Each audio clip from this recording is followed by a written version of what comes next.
मेरी सातों बेटियां आज मेरे सामने खड़ी हैं। मैं तुम सभी से एक सवाल पूछना चाहता हूं। पूछिए पिताजी।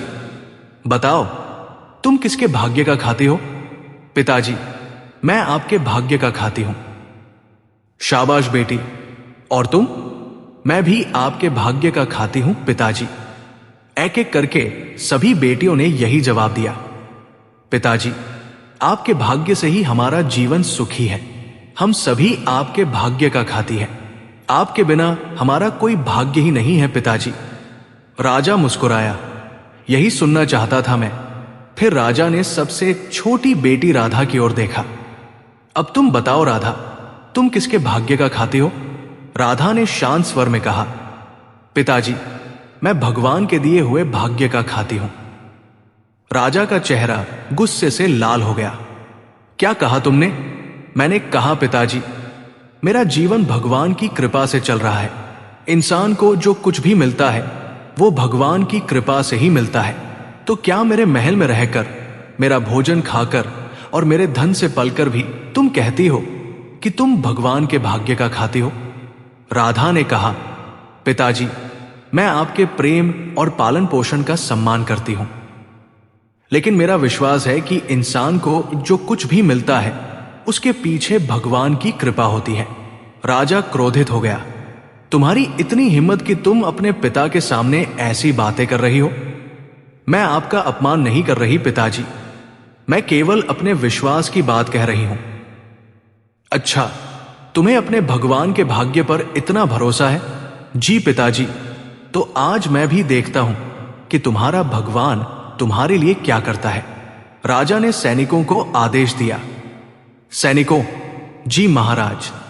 गांव में जो बूढ़ा भिखारी रोज अपने गधे पर बैठकर घूमता है, उसे मेरे दरबार में लेकर आओ। कुछ देर बाद बूढ़ा भिखारी दरबार में आ गया। महाराज, आपने मुझे बुलाया? राजा ने कहा, हां, आज से यह राजकुमारी तुम्हारी पत्नी है। बूढ़ा घबरा गया। महाराज, मुझ पर दया कीजिए, मैं तो खुद दूसरों की दया पर जीता हूं। राजा ने गुस्से में कहा, चुप, मेरी बेटी से विवाह करो और इसे अपने साथ ले जाओ। राधा ने कहा, ठीक है पिताजी, अगर मेरे भाग्य में यही लिखा है तो मैं इसे भी स्वीकार करती हूं। राजा ने पूछा, तुम्हें अभी भी अपने शब्दों पर घमंड है? यह घमंड नहीं है पिताजी, यह मेरा विश्वास है। राजा ने विवाह की तैयारी का आदेश दे दिया। कुछ ही समय में राधा का विवाह उस बूढ़े भिखारी से कर दिया गया। विवाह के बाद बूढ़ा राधा को लेकर जंगल की ओर चल पड़ा। रास्ते में उसने कहा, राधा, अब तुम्हें मेरे साथ जंगल की एक छोटी सी झोपड़ी में रहना होगा। वहां न महल है, न नौकर और न ही आराम। राधा मुस्कुराई। मेरे लिए इतना ही काफी है कि आप मेरे पति हैं, लेकिन मैं तुम्हें कुछ भी नहीं दे सकता। शायद भगवान ने मेरे भाग्य में यही लिखा है। राधा ने कहा, और शायद भगवान ने मेरे भाग्य में आपके साथ चलना लिखा है। दोनों जंगल के बीच एक छोटी सी झोपड़ी में पहुंच गए। बूढ़े ने कहा, यही मेरी झोपड़ी है। राधा ने चारों तरफ देखा। झोपड़ी बहुत छोटी थी, लेकिन उसने कोई शिकायत नहीं की। बूढ़े ने कहा, आज हमारे पास खाने के लिए भी कुछ नहीं है। राधा ने मुस्कुराकर कहा, कोई बात नहीं, शायद आज भगवान ने हमारे भाग्य में उपवास लिखा है। बूढ़ा हैरान होकर उसकी तरफ देखने लगा। तुम सच में इतनी आसानी से सब कुछ स्वीकार कर लेती हो? जब भगवान ने मुझे महल दिया था तब मैंने शिकायत नहीं की। अगर आज उन्होंने झोपड़ी दी है तो शिकायत क्यों करूं? बूढ़ा कुछ देर चुप रहा। फिर उसने कहा, राधा, अंदर एक पुराना संदूक रखा है, लेकिन उसे कभी मत खोलना। राधा ने पूछा, उसमें ऐसा क्या है? बस कुछ पुरानी चीजें हैं। अगर पुरानी चीजें हैं तो उन्हें छिपाने की क्या जरूरत है? मैंने कहा ना, उसे मत खोलना। ठीक है, मैं आपकी बात मानूंगी। कुछ देर बाद बूढ़ा बाहर जाने लगा। राधा ने पूछा, आप कहां जा रहे हैं? कुछ खाने का इंतजाम करने, शायद कोई राहगीर दया करके कुछ दे दे। राधा ने कहा, नहीं, आज से हम दोनों मिलकर अपना भाग्य बनाएंगे। बूढ़ा हैरान रह गया। तुम क्या कर सकती हो? राधा ने कहा, बस मुझे कोशिश करने का मौका चाहिए। बूढ़े ने जाते जाते कहा, राधा, उस संदूक से दूर रहना। आप बार बार उस संदूक के बारे में क्यों कह रहे हैं? क्योंकि उसमें ऐसी चीज है जिसे देखकर तुम्हारा जीवन बदल सकता है। राधा चौंक गई। तो फिर मुझे उसे जरूर देखना चाहिए। नहीं, मैंने कहा ना, उसे मत खोलना। ठीक है, मैं आपकी इच्छा के विरुद्ध कुछ नहीं करूंगी। बूढ़ा वहां से चला गया। कुछ समय बाद झोपड़ी में अजीब आवाज आने लगी। राधा ने ध्यान से सुना। ये आवाज कहां से आ रही है? आवाज उसी पुराने संदूक की तरफ से आ रही थी। राधा धीरे धीरे संदूक के पास पहुंची। अंदर से किसी के रोने जैसी आवाज आ रही थी। राधा ने कहा, मैंने अपने पति से वादा किया है कि मैं इसे नहीं खोलूंगी, लेकिन अगर अंदर कोई मुसीबत में हुआ तो? आखिरकार राधा ने संदूक खोलने का फैसला किया। उसने पुराना ताला खोला। अंदर एक बहुत सुंदर चूड़ियों का जोड़ा रखा था और उसके साथ एक पुरानी चिट्ठी भी थी। राधा ने चिट्ठी उठाई और पढ़ना शुरू किया।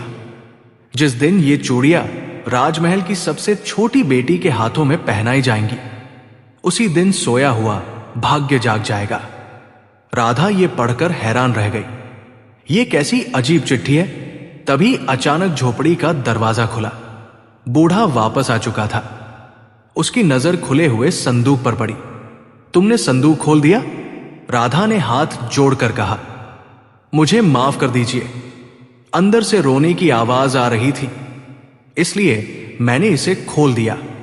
बूढ़े ने चूड़ियों की ओर देखा और गंभीर स्वर में कहा, तुम्हें ये चूड़ियां नहीं देखनी चाहिए थी।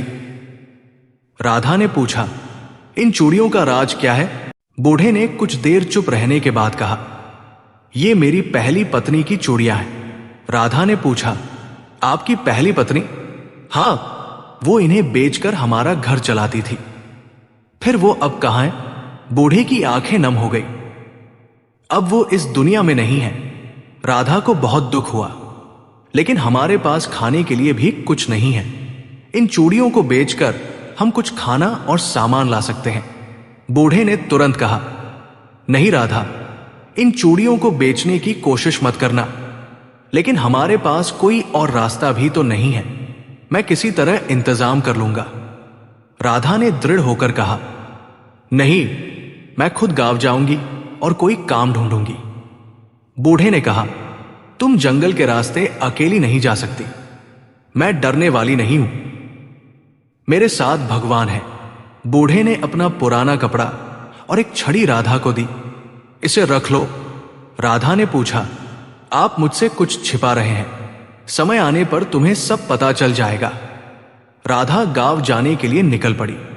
बूढ़े ने पीछे से आवाज लगाई, राधा जी, अगर रास्ते में कोई तुम्हें आवाज दे तो रुकना मत। क्यों? क्योंकि जंगल में हर आवाज इंसान की नहीं होती। राधा मुस्कुराई, आप चिंता मत कीजिए, भगवान मेरे साथ है। राधा जंगल के रास्ते आगे बढ़ती रही। तभी अचानक एक भयंकर दहाड़ सुनाई दी। राधा रुक गई। हे भगवान, ये तो शेर की दहाड़ है। तभी पेड़ों के पीछे से एक रहस्यमय आदमी सामने आया। डर गई राधा, तुम मेरा नाम कैसे जानते हो? क्योंकि मैं तुम्हारा इंतजार कर रहा था। मेरा इंतजार? हां, और तुम्हें उस बूढ़े आदमी के बारे में सच्चाई जाननी है। तुम कौन हो? मैं तुम्हारा दुश्मन नहीं हूं। तो फिर मेरे पास क्यों आओ? क्योंकि तुम्हारा भाग्य अब जागने वाला है। राधा कुछ समझ नहीं पाई। तभी उसने पीछे मुड़कर देखा। कुछ लोग उसकी ओर बढ़ रहे थे। ये कौन लोग हैं? ये जंगल के लुटेरे हैं। लुटेरों की नजर राधा के हाथ में रखी चूड़ियों पर पड़ गई। एक लुटेरा चिल्लाया, अरे लड़की, चूड़ियों की टोकरी हमें दे दो। राधा ने कहा, ये चूड़ियां मेरे पति की आखिरी निशानी है, मैं इन्हें नहीं दूंगी। लुटेरा आगे बढ़ा, बहुत बहादुर बन रही हो। तभी रहस्यमय आदमी राधा के सामने आ गया। अगर मेरी दोस्त को छूने की कोशिश की तो तुम में से कोई भी यहां से वापस नहीं जाएगा। लुटेरे डरकर वहां से भाग गए। राधा ने कहा, तुमने मेरी जान बचाई, मैंने सिर्फ अपना वादा निभाया है। कौन सा वादा? तुम्हारे पति ने मुझसे वादा किया था कि जब तुम जंगल में आओगी तो मैं तुम्हारी रक्षा करूंगा। राधा हैरान रह गई। मेरे पति तुम्हें पहले से जानते हैं? हां, लेकिन वो तो एक गरीब बूढ़े आदमी है। वो आदमी मुस्कुराया। क्या तुम सच में ऐसा मानते हो? तुम कहना क्या चाहते हो? तुम्हें अपने पति के बारे में बहुत कुछ जानना बाकी है। मुझे सब सच बताओ। अभी नहीं। क्यों? क्योंकि सच सुनने के बाद शायद तुम अपने पति से नफरत करने लगो। राधा ने तुरंत कहा, मैं उनसे नफरत नहीं कर सकती। उन्होंने मेरे साथ कभी धोखा नहीं किया। वो आदमी बोला, तुम सच में अपने पिता से बिल्कुल अलग हो। मेरे पिता को बीच में मत लाओ। ठीक है, अब मेरे साथ चलो। हम कहां जा रहे हैं? उस जगह जहां तुम्हारे पति का असली रहस्य छिपा है। दोनों जंगल के बीच एक पुराने मंदिर में पहुंचे। रहस्यमय आदमी ने कहा, अंदर जाओ। राधा मंदिर के अंदर गई। वहां दीवार पर एक पुरानी तस्वीर बनी हुई थी। राधा ने तस्वीर देखते ही कहा, ये तो मेरे पति हैं। ध्यान से देखो। राधा ने तस्वीर को गौर से देखा। तस्वीर में वही चेहरा था, लेकिन उसमें वो जवान और राजसी दिखाई दे रहा था। ये तो बूढ़े नहीं हैं, क्योंकि ये तस्वीर बहुत साल पुरानी है। इसका मतलब तुम्हारा पति कभी बूढ़ा नहीं था। तो फिर वो बूढ़े का रूप लेकर क्यों रह रहा है? क्योंकि उस पर एक श्राप है। कैसा श्राप? कई साल पहले एक जादूगर ने उसे श्राप दिया था। जब तक कोई ऐसी स्त्री उसके साथ अपनी इच्छा से जीवन नहीं बिताएगी जो उसके धन और रूप को नहीं बल्कि उसके दिल को स्वीकार करेगी, तब तक वो बूढ़े रूप में ही रहेगा। राधा ने पूछा, तो क्या मेरे कारण उसका श्राप टूट सकता है? शायद, लेकिन इसके लिए तुम्हें एक आखिरी परीक्षा देनी होगी। कैसी परीक्षा? आज रात तुम्हारे सामने दो रास्ते होंगे। पहला रास्ता तुम्हें तुम्हारे पिता के महल में वापस ले जाएगा। दूसरा रास्ता तुम्हें तुम्हारे पति के साथ ऐसी जिंदगी की ओर ले जाएगा जहां तुम्हें अपना राजसी जीवन हमेशा के लिए छोड़ना होगा।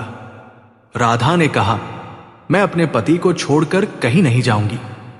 तुम्हें यह बात आज रात साबित करनी होगी। मैं तैयार हूं। रहस्यमय आदमी ने राधा को चूड़ियां देते हुए कहा, इन्हें अपने पास रखो। इनका क्या होगा? जब ये चूड़ियां अपने आप चमकने लगेंगी, समझ जाना कि परीक्षा शुरू हो गई है। राधा चूड़ियां लेकर अपनी झोपड़ी में वापस आ गई। कुछ देर बाद उसका पति भी वापस लौट आया। राधा को देखते ही उसने पूछा, तुम यहां थी? जी, मैं तुम्हें लेने आया था। आपको कैसे पता चला कि मैं यहां हूं? क्योंकि मैं तुम्हें हर पल देख रहा था। राधा ने कहा, मुझे आपसे कुछ सवाल पूछने हैं। पूछो। आप कौन हैं? मैं वही हूं जो तुम देख रही हो। नहीं, आप मुझसे कुछ छिपा रहे हैं। अगर मैं सच बता दूं तो क्या तुम मेरे साथ रहोगी? सच चाहे कितना भी बड़ा क्यों न हो, मैं आपका साथ नहीं छोड़ूंगी। बूढ़े ने कहा, तो आज रात तुम्हें सब पता चल जाएगा। आज रात? हां, और याद रखना, जो भी हो अपने विश्वास को मत छोड़ना। मैं नहीं छोड़ूंगी। रात होते ही अचानक राधा की चूड़ियां चमकने लगी। बूढ़े ने कहा, राधा, अब असली परीक्षा शुरू होने वाली है। कुछ ही क्षणों में उनके सामने दो रास्ते दिखाई देने लगे। पहला रास्ता राजमहल की ओर जा रहा था, दूसरा रास्ता जंगल की ओर। बूढ़े ने कहा, इस रास्ते से तुम अपने पिता के महल में वापस जा सकती हो, और दूसरे रास्ते से तुम मेरे साथ रहोगी, लेकिन फिर तुम्हें अपना राजसी जीवन हमेशा के लिए छोड़ना होगा। राधा ने कहा, मैंने अपना राजसी जीवन उसी दिन छोड़ दिया था जिस दिन मैंने आपसे विवाह किया था, लेकिन अब भी तुम्हारे पास वापस जाने का अवसर है। नहीं, मेरा पति जहां है, मेरा घर वहीं है। बूढ़े ने कहा, अगर मैं बूढ़ा न रहूं तब भी क्या तुम मेरी पत्नी रहोगी? हां।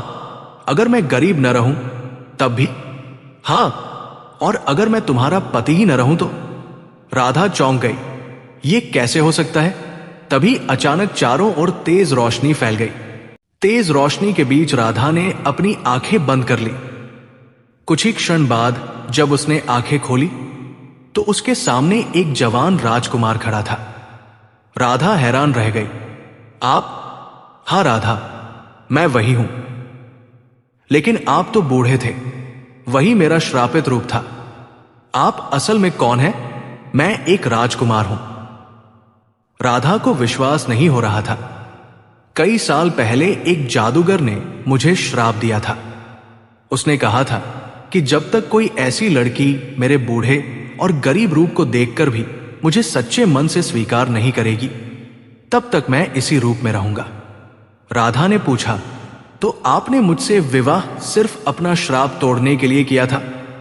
राजकुमार ने कहा, शुरुआत में मैं तुम्हें परखना चाहता था, लेकिन तुम्हारे सच्चे विश्वास ने मुझे बदल दिया। राधा की आंखों में आंसू आ गए। तो इतने दिनों तक आप मुझे परख रहे थे? हां, लेकिन अब मुझे पता चल चुका है कि तुम्हारा विश्वास धन और रूप से नहीं बदल सकता। तभी राधा के हाथों की चूड़ियां तेज रोशनी से चमक उठी। राजकुमार का बूढ़ा रूप पूरी तरह समाप्त हो गया। राधा ने कहा, मुझे विश्वास नहीं हो रहा। राजकुमार मुस्कुराया, तुम्हारे विश्वास ने मेरा श्राप तोड़ दिया है। कुछ दिनों बाद राजकुमार राधा को अपने राज्य के विशाल महल में लेकर गया।